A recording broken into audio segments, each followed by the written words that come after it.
તો બરફથી આચ્છાદિત શિખરો, ઊંચા ઊંચા દેવદારના વૃક્ષો અને ખળખળ વહેતી નદીઓના દ્રશ્યો મોટા ભાગે વિદેશમાં જોવા મળતા હોય છે, પરંતુ એવું નથી। આ દ્રશ્યો આપણા જ ભારત દેશમાં પણ જોવા મળે છે। તો ભારતમાં આવા દ્રશ્યો નિહાળવા માટે ક્યાં જવું પડે તે માટે અમારી પ્રવેગની ટીમ આજે તમને કુદરતના ખોળામાં લઈ જશે અને બતાવશે કે ભારતમાં પણ આવા સુંદર સ્થળો આવેલા છે।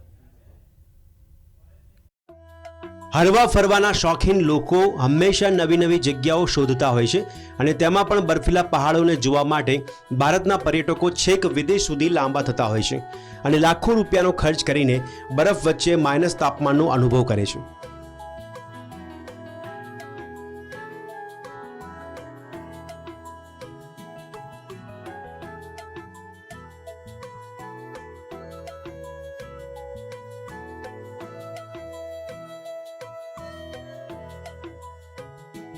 આપણા ભારતમાં પણ એવા સ્થળો આવેલા છે કે જ્યાં તાપમાનનો પારો માઇનસથી પણ 20 ડિગ્રી નીચે રહે છે અને આટલા નીચા તાપમાનમાં પણ પ્રવાસીઓ હરવા ફરવાની મજા માણતા હોય છે।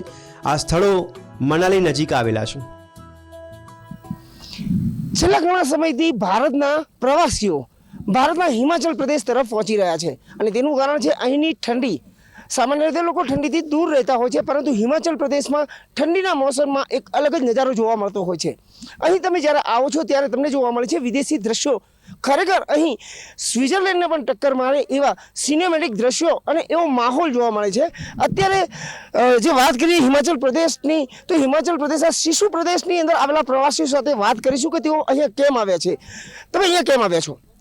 ફોર સારા એક્સપિરિયન્સ માટે, એન્જોયમેન્ટ માટે, અને અહીંયા સારો એવો સ્નો છે એટલે મજા આવે એવી છે। કેવું લાગ્યું તમને અહીંયા? સારો એક્સપિરિયન્સ રહ્યો। બહારના દેશો કરતાં અહીંયા વધારે સ્નો છે, ઠંડી ભારતમાં જ આટલી સારી એવો સ્નો છે તો બહાર વિદેશ જવાની કોઈ જરૂર રહેતી નથી, એટલે સારું એવું તો અહીંયા એક્સપિરિયન્સ। મનાલી નજીક આવેલા સિસુ, કોકસર, લાહૌલ સ્પીતિ, રોહતાંગ જેવા વિસ્તારોમાં તમે જશો તો તમને અલગ જ અનુભવ થશે।